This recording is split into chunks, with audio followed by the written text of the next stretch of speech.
Hello and welcome to another virtual editorial board from InsideSources. I'm Michael Graham, managing editor at InsideSources.com. We are doing, this is pretty amazing for us, a virtual event that may be obsolete by the time we get done because of all the changes coming out of the White House when it comes to tariffs, tariff policy, and in particular, health care. And that's the topic that brings us together. Is America's tariff policy and approach helping make us or continue our stance as a leader in the world, or is it a self-inflicted wound? We've got three very smart people to talk about it. Everyone knows Grover Norquist. He's the president of Americans for Tax Reform. He'll be opening for Seinfeld at Ziggy's Comedy Room this weekend in Arlington. No, I'm kidding. Vance Ginn is a deep dive researcher on the details. So has a brand new paper that you'll be able to get after this event is over as well. I'm going to share with you. And Isabelle Marchese talks about this topic from the healthcare side. So without any further, I can't forget. So as you're listening to the conversation, it's going to be a conversation. You're going to have questions. As you watch, you'll see the little chat box there. There's a link where you can send all your questions. We'll pick the best ones, and I'll read them to our panelists. So just use the link in the chat box. Send any question you want that will help you with your coverage and understanding of this issue. Grover Norquist, take it away. Certainly. Thank you. We're now 8 months into Trump's second term. And in the first 8 months, you pretty much knew what he was doing. He started out and said, we're going to reduce taxes dramatically. That was the one big, beautiful bill in order to have faster growth and to keep prices down, because taxes are part of the price of goods and services. Taxes are something that reduce the value of your wages. The taxes are what reduce the value of your investments. And they reduce the value of your house. We want to keep taxes down, and the president got the big, beautiful tax bill passed. And then he said, we're going to, and that gives you more growth, to have more resources pouring into job creation, more growth, and more productivity. Then what about the issue of reducing the amount of regulation in the federal level and at the state level as well?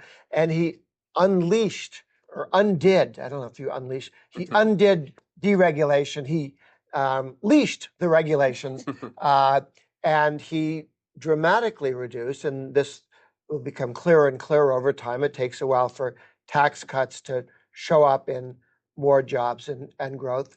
In the first term, that went from the tax cut taking effect in January of 2018 to when in 2019, 1 year later, you saw about 6.8% growth in the average median income for a family of four. Why? Because all the investment had kicked in and people were getting paid more, and because they're able to be more productive with more investment.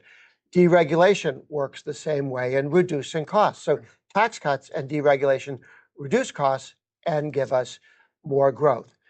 Now the tariffs are kicking in, and they were put in specifically to do what the first two things were to do. He was going to use them to negotiate with other countries to bring their tariffs down, which make their tariffs make it difficult for us to sell overseas, and to reduce the non-tariff barriers where, oh, you can sell it, but and there's no extra tariff, but we don't allow red cars over here, or different rules on regulations than Americans have, which make our cars difficult to sell, or other products.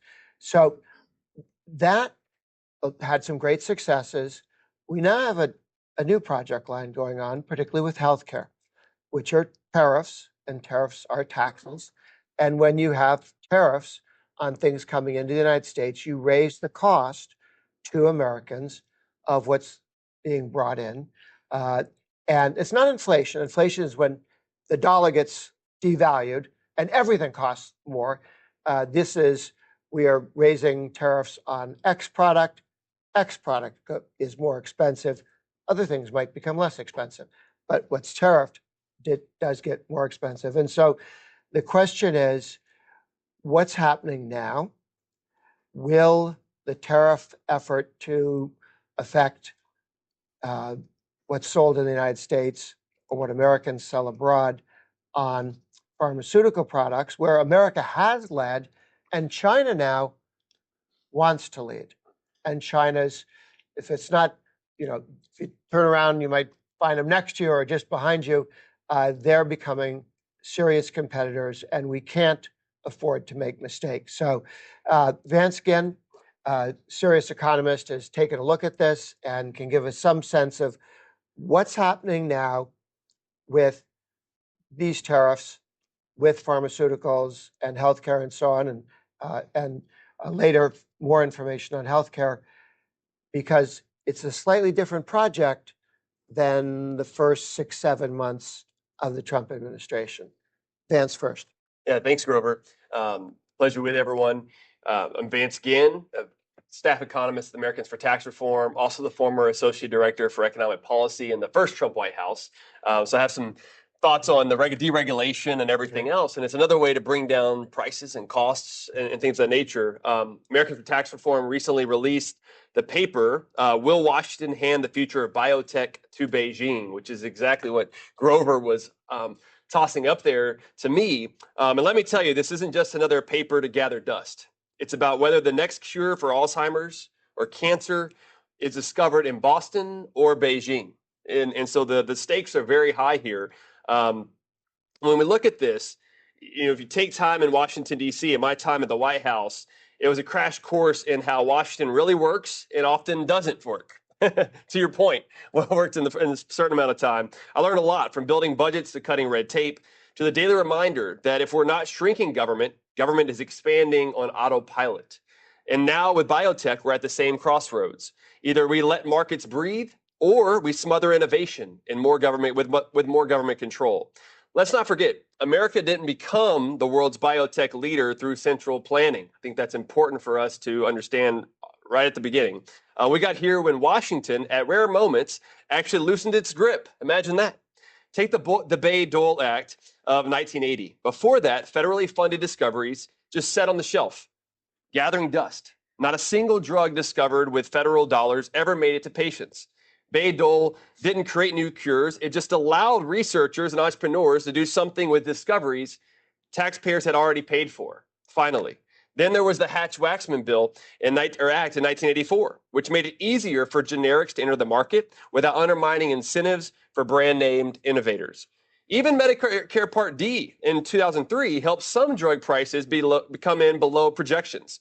Imagine that the government predicted one thing, and actually the markets delivered something else. The lesson here is every time Washington steps back just a little, markets do what they're supposed to do: innovate, compete, and lower costs. However, right now, Washington is heading in the wrong direction, or could be. President Biden's Inflation Reduction Act hands bureaucrats sweeping authority to make price controls and setting drug prices. Right now, President Trump is on the verge of enforcing a most favored nation executive order that's tying U.S. prices to foreign government caps, another form of price control. These are costly terms. The Council of Economic Advisors during Trump's first term, which is actually my time while I was there, helped work on this with some folks there, showed that Americans already shoulder nearly 70% of global patented drug profits, despite being just 1/3 of the global economy.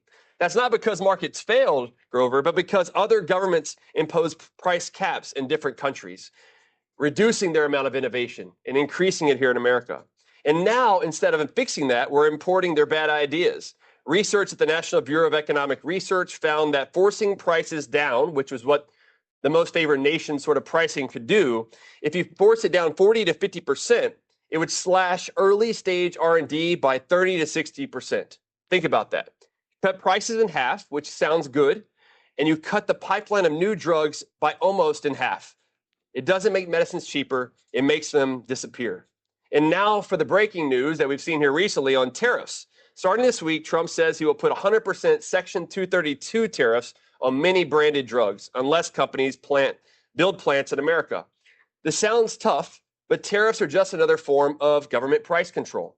They're taxes, and taxes on medicines land on patients, either directly or through premiums. The American Hospital Association warned these tariffs could disrupt supply chains and put patients at significant risk. Pharma said it bluntly: Every dollar spent on tariffs is dollar that cannot be invested in new treatments and cures. So whether it's price caps or tariffs, the theme is the same. Washington should be more American and free market, not more controlling like China, for us to win. Meanwhile, Beijing is smiling. Its Made in China 2025 plan makes biotech a national priority. In 2009, just a few years ago, China had 1% of global clinical trials. By 2024, it had 30%. The US, we slipped from 39% to 35%. At this pace, China could surpass us in clinical trials by 2027, just 2 years. On STEM talent, China produced 338,000 advanced degrees in 2020 alone, compared to about 220,000 in the United States. That's not just an edge, that's an avalanche. Their biotech market was valued at $74 billion in China in 2023, and is projected to reach $263 billion by 2030. Now, here's the kicker. China's system is still inefficient. Central planning can produce patents, but it cannot make breakthroughs. They don't have the freedom, the dynamism, the entrepreneurial spirit that America does. But if we keep kneecapping our innovators, they don't have to do better. They just have to wait for us to trip over our own bad policies. So here's where the economics is crystal clear. Innovation requires incentives. Bringing a drug to market costs billions and takes a decade. On average, it takes about $2 billion in order to bring a drug to market. 9 out of 10 attempts fail for new drugs. The only reason investors take the risk is to enhance the return. Cap the returns, raise the taxes, pile on the regulations, and the risk just isn't worth it anymore. Europe shows us what's happening here.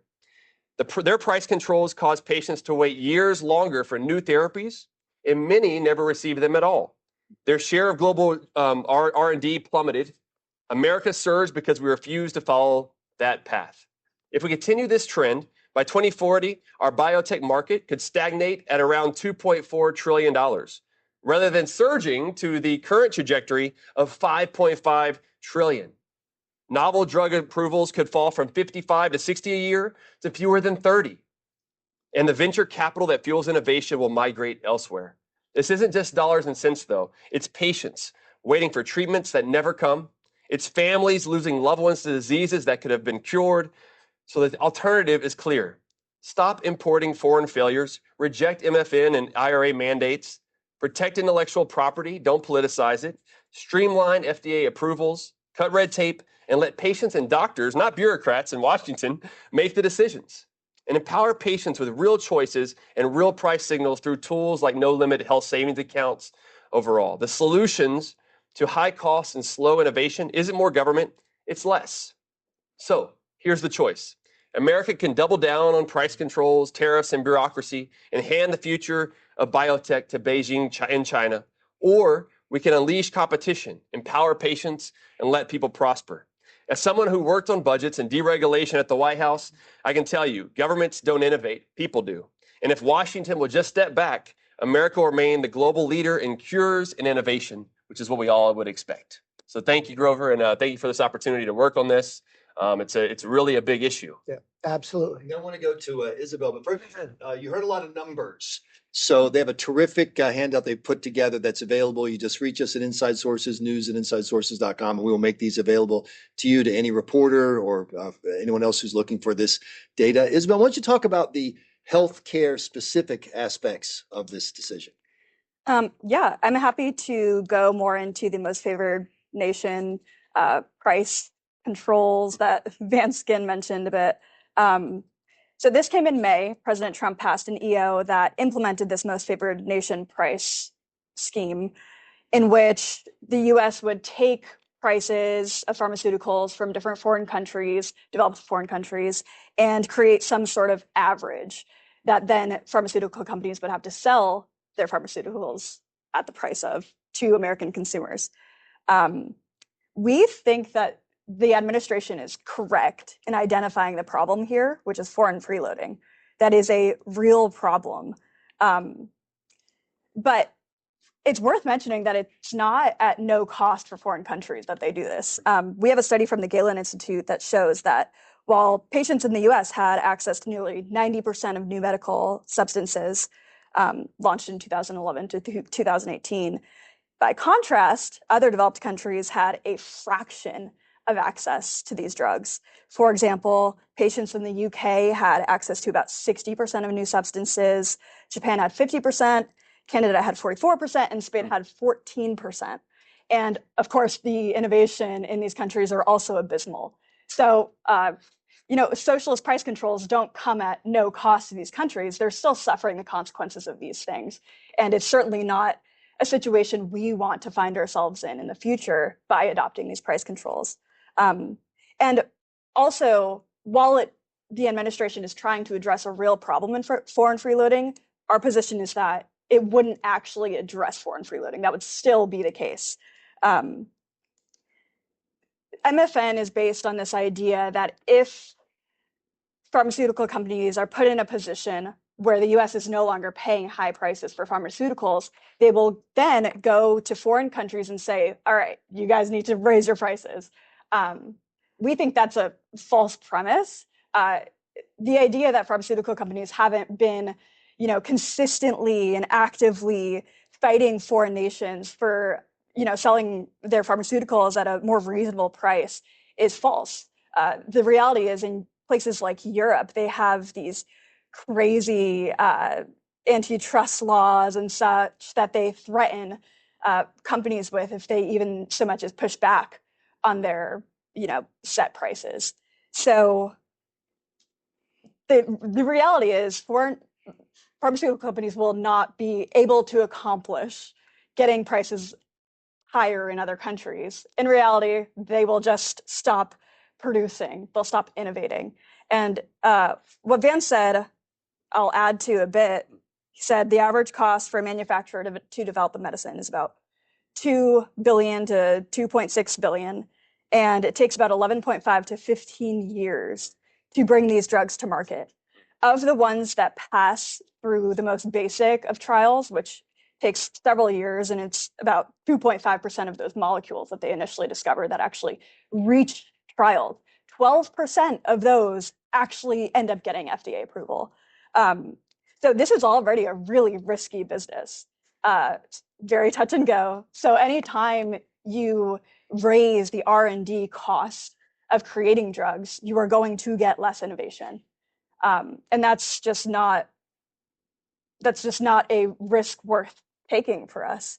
Like most of these trials are in cancer treatment and diabetes treatment, neurological diseases.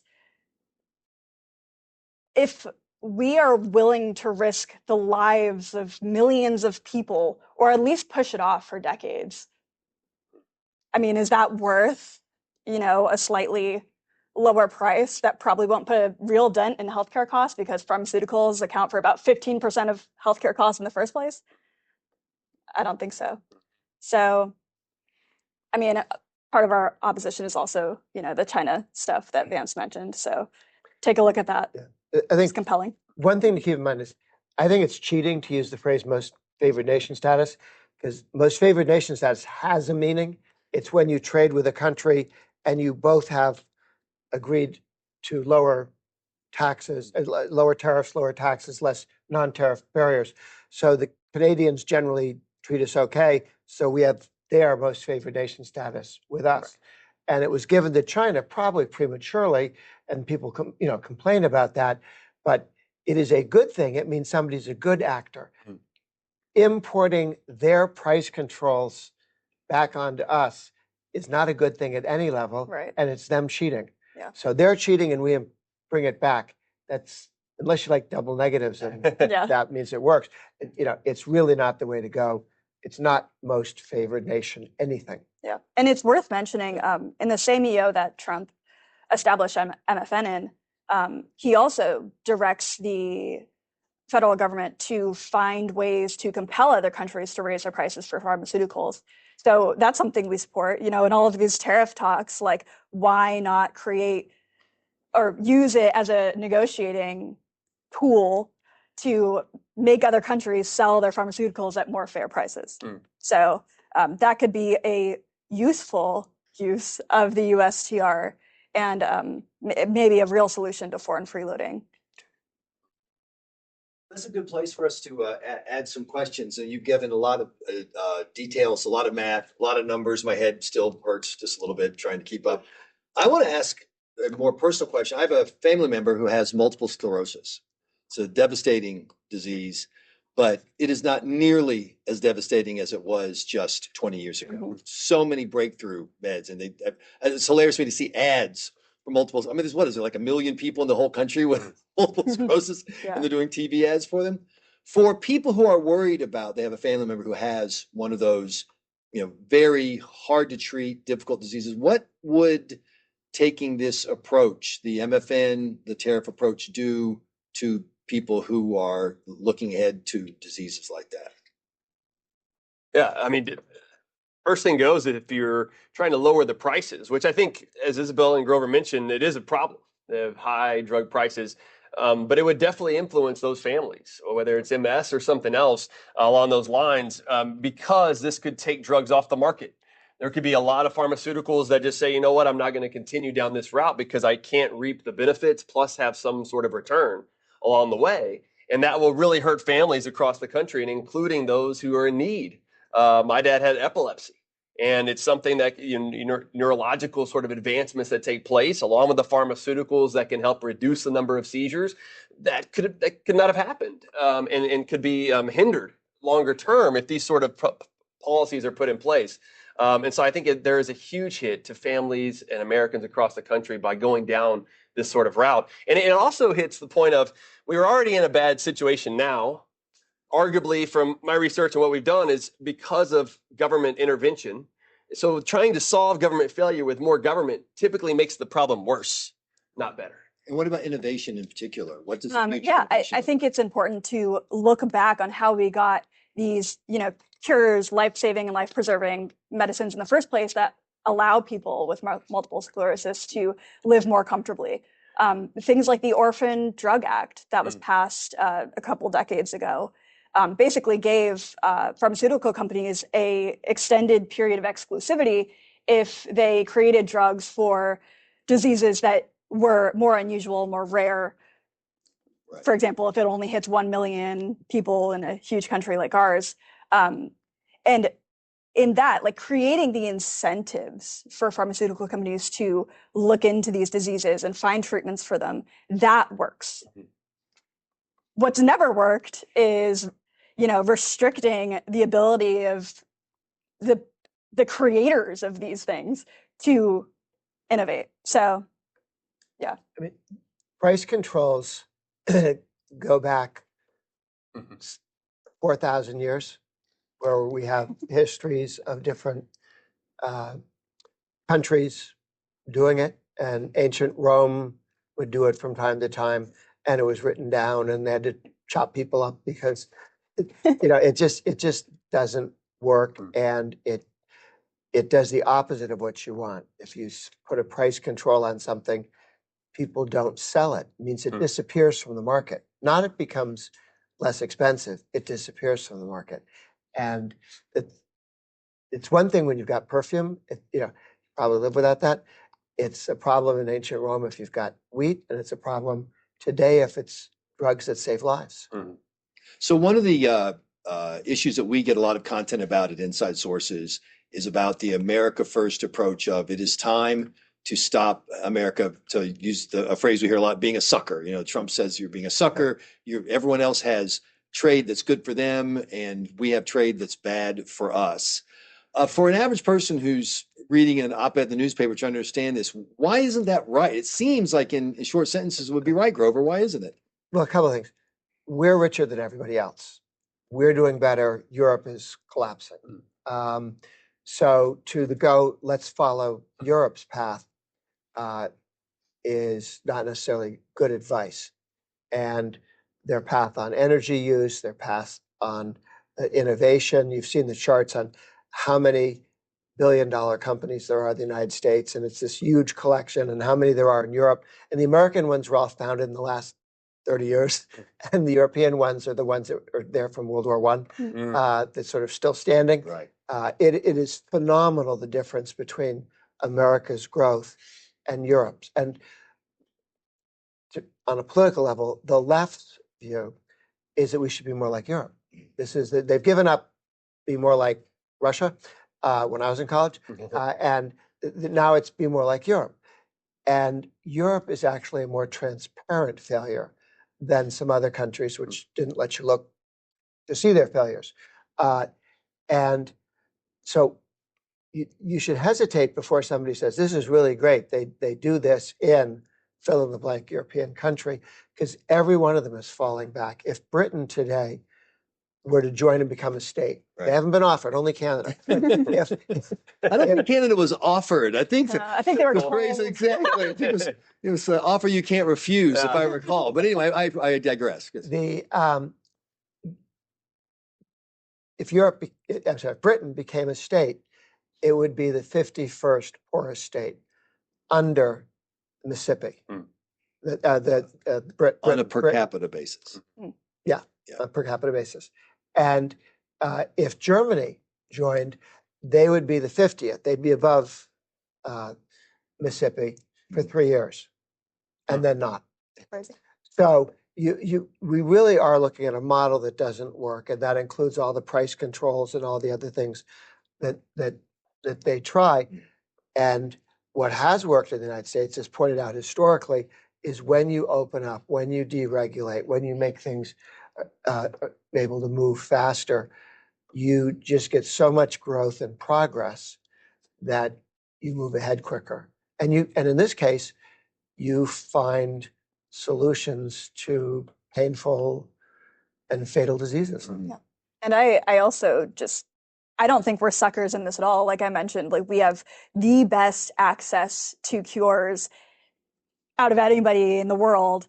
And, just on a personal note, like my grandparents live in Germany. They're German. And my grandmother had to wait almost 8 months just to get an appointment for her knee because she could barely walk.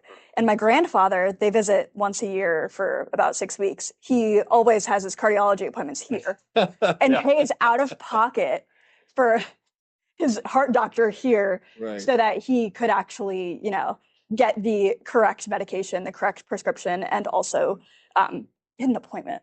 And yet at the same time, there is, for example, there are school districts that are announcing our healthcare costs. We provide benefits to our teachers and employees. We're looking for more money because the costs are so high. You have people whose healthcare premiums this is a really bad year in the health premiums. So Dr. Ginn, you're the economist. Why shouldn't an average person say the high prices we're paying for drugs are driving this higher price for my meds, and therefore the government should do something about it? Well, I mean, the government should do something, and that's to bring back regulations, reduce the costs. Instead of trying to match poor policies in other countries, we should be doing something else and continuing to reduce, deregulation. Look at FDA type reforms as well. Health savings accounts, no limit health savings accounts, something along those lines that puts more of the power back in the hands of patients and doctors. Right now, the power is really in the hands of bureaucrats and politicians when you look at healthcare overall. And instead, that should go back to patients and doctors. And I think that will allow for healthcare prices to go down, pharmaceutical prices to go down, because now they have more skin in the game. Right now, there's a major third-party payer problem, whether it be government or private health insurances and others that are paying for these, so you don't have that direct connection. And I think by lowering the cost of making drugs and bringing them to market and things of that nature, we'll be in a much better position for a dynamic economy like we have today to create those new drugs that will help out people in the future and lower prices in the process. There are 3 parts to healthcare costs. One is drugs, pharmaceuticals, 15%? Yep. Okay. The other's hospitals and insurance. Yep. Okay. Insurance is one of the most highly regulated industries in the United States, often at the state level, but also feds jump in. And in the hospitals, they get massive subsidies from state, local, federal. Whenever you subsidize something, the price keeps going up. The cost of every subsidized product in America, education, grows much more rapidly than anything else. A stay at a hospital. And the regulations, one of the reasons why people who advocate more government control say, oh, look at it must be the Right. people who make drugs. That's 15%. Mhm. Right. Much more than that is the hospitals themselves, and often unionized staffing. And then you have the issue of insurance, which also adds a layer of regulation that is very expensive. So the bulk of it is a heavily regulated and subsidized part of the industry. The one part that has been doing slightly better is the one they keep going, oh, that's what's Yeah. causing all the problems. Yeah. Just looking at a pie chart Right. of where the money goes to in healthcare tells you it's unlikely to be Yeah. the driver of costs. Okay, so someone's going to have to explain in small words that those of us in the back of the room can understand. You keep saying Section 232. That's where I sit when I watch the Red Sox play. What specifically does Section 232 when you talk about, because that's what the fight is about, right? That's the fight in Congress. So explain Section 232. And while you do that, I'm going to move back to my laptop to take some questions from our viewers. So go ahead. On that one, and then I can add on, or Sure. Well, go ahead. You just Section 232, basically for national security type of concerns. And historically, that's an area for the executive branch, the president, in order to make those types of decisions on Section 232. And it's usually for one individual country. Right. Like we're going to put Section 232 on China, Section 232 on others. Steel and aluminum tariffs were one that have been used. And now there's talk about having these as Section 232 on pharmaceutical prices or pharmaceuticals, and when you import those, which is different because that's broad. That's from across all countries. So there's also something here that's questioning whether or not this can be used, Section 232 tariffs, directly for pharmaceuticals, given that it's usually on a country for a national security concern. And I don't understand what the national security concern is yet on this. And if what you were trying to do, what the president wanted to do, I don't know about his staff, but what the president was trying to do is use this to negotiate. But if Right. you've got something that goes across countries, you can't negotiate. If Japan decides to behave better, you can't change the deal with Japan because it's an international thing. So it's unclear how that issue would be used in negotiations. But we do know that tariffs raise prices. So Yeah. if you put 100% tariff on pharmaceuticals, you're likely to substantially raise the price of drugs to Americans, not lower them, which seems counter to what they're trying to do. In math class, I think if you you have 100% tariff, you double the price. Right, exactly. 100, you get 100. Yes.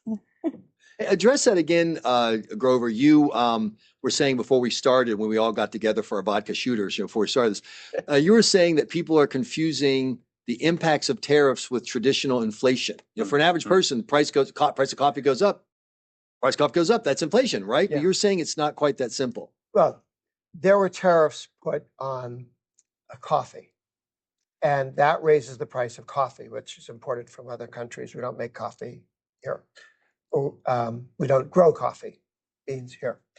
Well, that just raises the price of coffee. It means you have less money to buy other stuff.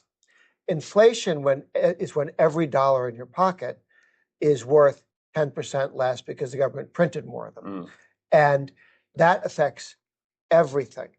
Now, if enough things are seeing prices go up because you have tariffs on enough different products, it seems like the price of everything is going up, but it's just a different phenomenon. You can have the oil price can go up when there were oil boycotts or those sorts of things, but other prices didn't necessarily go up. Matter of fact, other prices relatively go down because you only got so much money. Right. If you got $100 to spend, you got to spend more of it on oil, on gasoline, then you're going to be spending less of it on other stuff. So inflation is what Biden was doing or Jimmy Carter was doing. We print more money, and since it's 110% more money, everything's worth 10% less. And that doesn't go away when they stop printing additional money because you've got that additional money already printed, the increase in the money supply. But since in politics, people who vote aren't all economists, they see the price of X is going up. I'm unhappy. And So that's why politicians have to respond to prices going up. And tariffs increase prices, and so does inflation.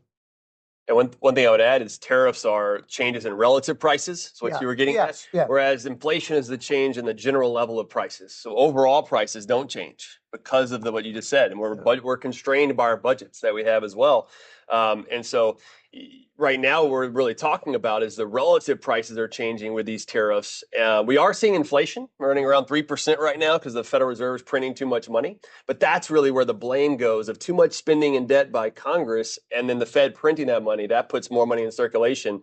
Milton Friedman always says inflation is always and everywhere a monetary phenomenon, which is just money supply increases. And that decreases our purchasing power along the way. So 2 corrections. One, we have commercial coffee in Hawaii. It's not very good, but we do. Yes. And secondly, coffee does Forgot drive about other that. prices up because my drug dealer covers my heroin in coffee grounds to get it past and he has to charge me more. So I just want to get that. That will do it. Yeah. So Mark Twain wrote extensively about coffee growing in Hawaii. Exactly. So Ken is a journalist who does a lot of reporting on this issue. Yeah. And he's written a lot for Inside Sources, by the way. Thank you, Ken, for the question. He says China is already enmeshed in R&D because starting in the EU, companies have been moving their R&D work to China at labs like Wuxi. I can't pronounce it. Anyway, he knows a lot more about this than I do. And so he says, if you've got big pharma licensing drugs made and designed in China and then selling them under their own brand, how do you solve that problem? Well, if by making them, you mean manufacturing them, Right. That's not necessarily high tech and innovative, although it's not a bad business, I suppose, to be in. Well, he phrased the question: how do you convince these companies that are already using in China, using their lower prices, et cetera? Right. How do you convince those companies to do more of that work here? If we cannot do that, then the Asia pivot and biotech will continue, and China companies will be the future. Well, if you can control costs here, regulatory costs, if you can get permits quicker, all of the things that make it expensive here and therefore less expensive in China drive people to China. If you have environmental laws that are just abusive as opposed to seriously about the environment, China doesn't have those. And so you want to make sure that you're not over-regulating in those zones. And the other one is, if you're worried about China, there are other countries, Mexico and Vietnam and others, where if you don't want China doing something because you don't trust China, you could do them in other countries if this was a wage question. And by the way, Ken texted back in, so my pronunciations are horrible. Stop trying. So that was my answer to him. But if it is the case that China is going to make it a policy to subsidize, one argument is, well, let them subsidize. We'll just take their cheap stuff and then we will do added value, and we'll make more money because they are eating part of the costs with their subsidies. The other argument is, you're just, like he was saying, you're just going to lose the business. That's going to become the center of the biotech world. Are you concerned, Isabelle, that the healthcare industry is just going to migrate to China regardless? I think Vance made a good point in his paper when he said that China in and of itself isn't exactly doing it right either. Like, the socialist system is also a disincentive to pharmaceutical companies. Whether or not we make our environment worse than theirs is a choice. But like Grover said, I think incentivizing companies to come back here is the move, or to at least go to different countries that we're more friendly with. China is always going to be cheaper than producing in the US, but it comes with risks. Your intellectual property can get stolen in China. That's pretty common. The CCP has control over your business doings. So it's not with no risk, and price and cost is not just the only thing that companies have to account for. So if we can just create a marginally better environment for companies, that could mitigate some of those problems. A problem with trying to subsidize something like this is that at the end of the day, you run out of spending other people's money. And in China, we've seen ghost towns and ghost cities of places that they're building where no one lives. Their housing market is collapsing. There's a lot of problems that are going on in China that we oftentimes don't hear about. And so while we may see on the surface that there's clinical trials and the other things are going up because of the subsidization, underneath it's very brittle, very fragile sort of system. And that's why I think what Isabelle was mentioning there was that we need to make sure that we have the strongest private property rights, intellectual property rights, those sort of things here in America that will allow us to be competitive overall while also reducing our regulations and look at taxes and things of that nature to really allow for us to be as competitive as possible. And the other thing I will mention is that there's going to be trade-offs. The more that you move away from China, so why did we go to China? Right. We went to China because it was cheaper to produce. And there's this idea that businesses will just go to China to increase their profitability. That's their first decision.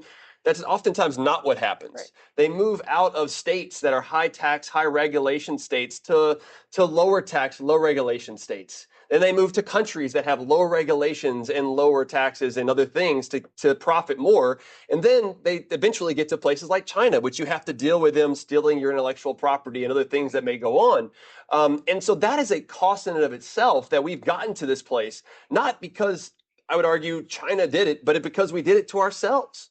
But first, you have to admit you have a problem, I think is what they say in AA. And so we need to admit that we have the problem, and we've got to fix it here without pointing our fingers at everyone else, because in the same time, we have three that are pointing back at us.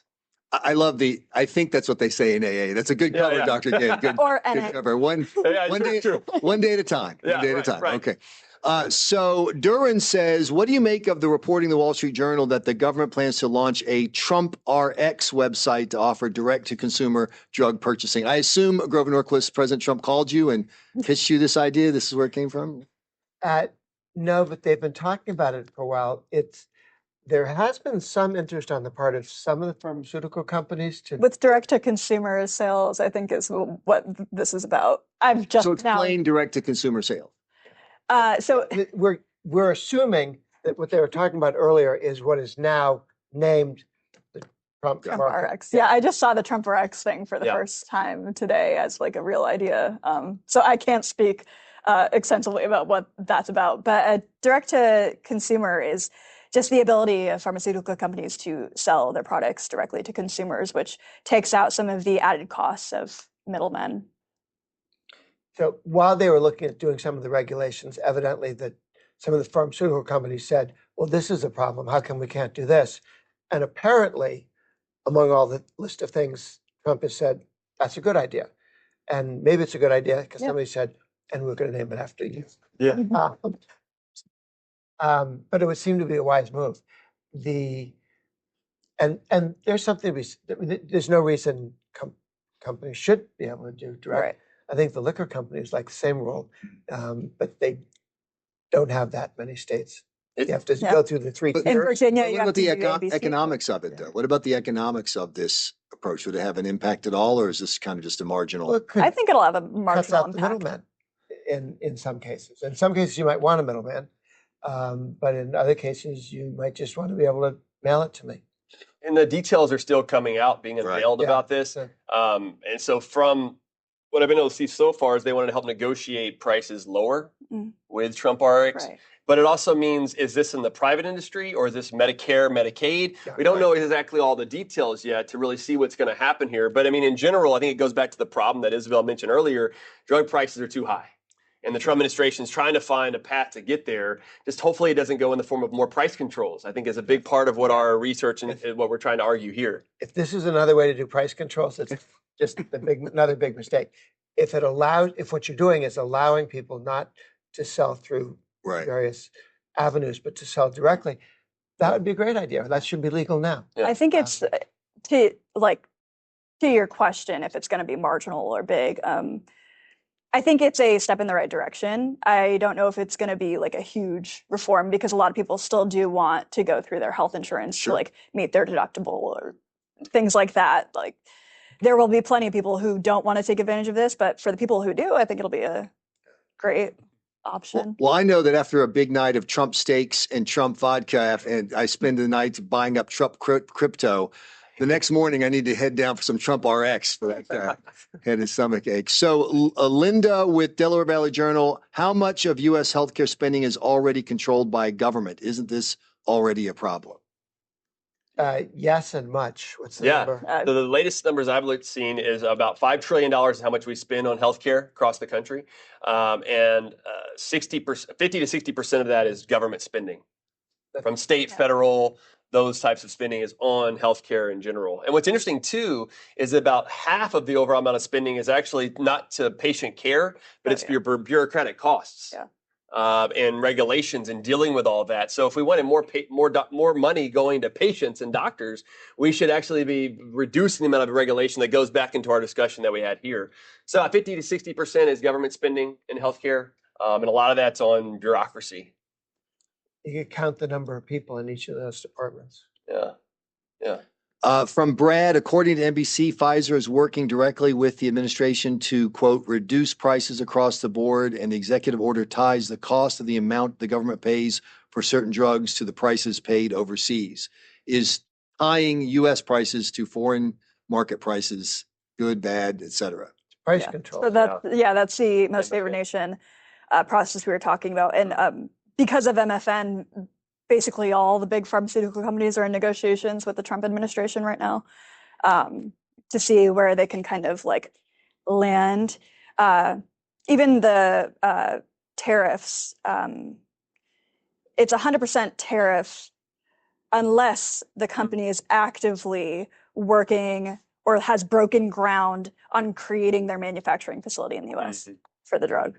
So there's a lot of negotiations going on between pharmaceutical companies and the Trump administration, just trying to figure out, what a reasonable agreement would be. Although I don't think a lot of I think coming to the table saying, well, you're going to pay this or not is not in the spirit of like voluntarism. Mm-hmm. So. And by the way, if you're watching on the stream and you want to get a question, just a reminder, there's a box right there in the chat section. It goes straight to the page, and I'll be happy to share your question with our panelists. Mark with Fitz News in South Carolina, I'll just paraphrase. You're talking about drugs. What about talent? What about the talent pipeline in the U.S. versus China? Are we losing that fight too? Well, we had been doing fairly well in getting people from China itself, but also around the world. And the president started his presidency, second presidency anyway, saying that if you came here and got a good STEM degree, got good grades, they should staple, I don't know what they would, a green card to you somehow, attach. I forget how they were going to affix it to you, but that makes a great deal of sense. I mean, if you look at the brain drain, that's somebody from another country talking. This is not a drain. This is a welcome avalanche of talent into the United States. This is built America since forever. People would get up and go, got up and left Europe. Right. And now people that had developed talents, you want to do it here. I mean, you've seen all the numbers of the people with billion-dollar plus multi-billion-dollar companies. How many of them are either immigrants themselves or the children of immigrants? Now, by the third generation, they go fully on you. But that talent pool really matters. It's amazing. And I would add to that, we were talking earlier about prescription drug prices and trying to lower them. And so you have demand and you have supply. We talked a lot about the demand, but also on the supply side is labor and who's working and doing those things. There's a doctor shortage across the country. That's going to contribute to higher prices. And also these STEM sort of jobs that we just mentioned earlier of creating and innovating these new prescription drugs. Yeah. Right now, China is graduating every year twice as many people as the United States. on these STEM areas. And so clinical trials and everything else are speeding up there, which is one reason why in 2 years, 2027, they could surpass us in the number of clinical trials that are done each year. And so this is a big issue. Some of the things we talked about in our research paper as well is looking at certificate of need laws, looking at scope of practice for nurse practitioners. Now, some of those are more on the doctor side compared to the pharmaceuticals, but the same thing applies. Is if we can unleash the supply side through deregulation and other areas like that, you would see prices start to fall and also allow for more innovation of the people who are going to be those who are going to innovate and are the educated folks that we need here in America through immigration reforms or things of that nature. And sorry, No. not to make the conversation about education, but I think our heavy subsidization of college has caused it to become a wholly unserious institution and has also incentivized people to major in degrees that are not as useful.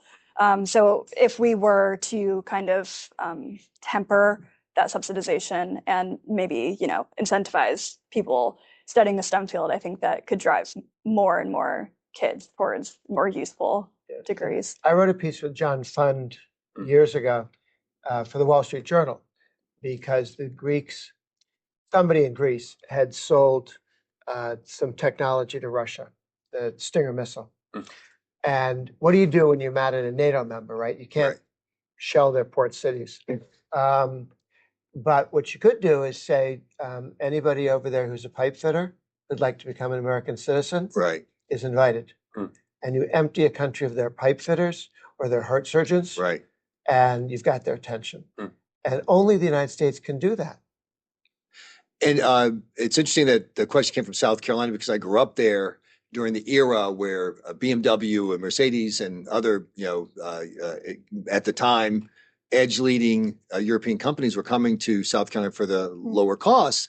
And what was the problem they ran into? They ran into me and my fellow graduates from the South Carolina government-run school system, which was a disaster, and it cost so much money. You couldn't find the people. And I guess that's the two things I want to wrap up with was getting to the end. One is, how much of this is focused in the wrong way when you're talking about tariffs? And you said, I think, did you say molecules, like so many molecules? Yeah. When it really is about the innovators and the culture of innovation that's going to draw people from around the world if they feel like, is that it? And then the second thing is specifically, and I would like each one of you to answer this question. What's the solution, or what's the policy we should pursue, or what's the proposal that should be killed that's under consideration right now on the Section 232 tariff issue? And why don't we start with Isabelle and then go to Dr. Ginn, and then you can wrap up. I'm sure this will be repeated, but I don't think there should be broad tariff on all pharmaceutical products. I think that MFN should not go through. I think that we need to repeal the drug price controls in the Inflation Reduction Act. I think we have an opportunity to strengthen our intellectual property by creating more incentives like the orphan drug program and things of that nature. And I think to address the problem of foreign freeloading, we could instead utilize a USTR to do some of the negotiation on behalf of our pharmaceutical companies. And is this a cultural issue, or is it the specific policy issue? Like, are we trying to protect the culture, or are we trying to stop specific bad behavior? I think it's a policy issue. I think American culture is still one of wanting to innovate and wanting to find, gaps and address them. I think the spirit of the country is still that. So I think it's wholly a policy issue. And that's highlighted through AI, through technology. We're seeing new innovations take place all the time. And what better area to do that than in pharmaceuticals and in biotech? And we're really at this crossroads right now where we could head in the wrong direction for something that could let us live longer, Grover, and healthier and everything else. I think it would be just so important for us not to give up on that. And along with what Isabelle was saying is looking at those certificate of need laws, looking at other FDA type reforms that help to speed up the process to getting drugs to market. Those are the sort of things that we should be looking at here in America to allow for people to get things they want. Voluntary exchange, free market capitalism is still the best path to prosperity. And we shouldn't be going towards socialism or other areas, which MFN and other types of price controls would send us more in that direction than the type of capitalism that I think will allow us to be more prosperous, including in the biotech space?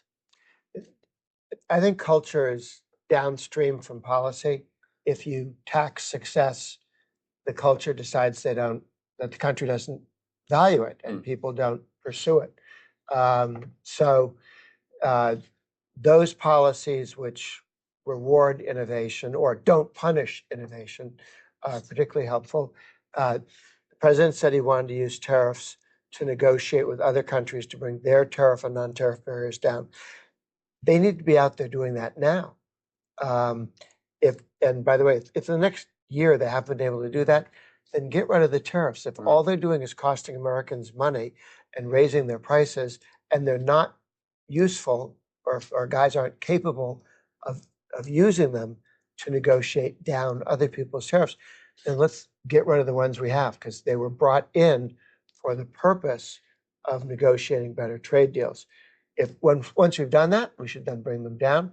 And if the negotiators aren't good enough to do that, don't make the rest of us pay for their failures to do that.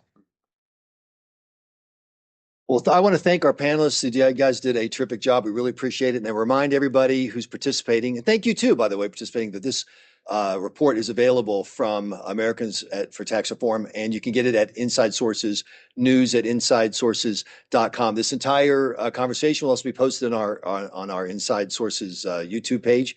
And so thank you again. We appreciate it. And thank all of you for being part of this great conversation. I'm Michael Graham at InsideSources.com.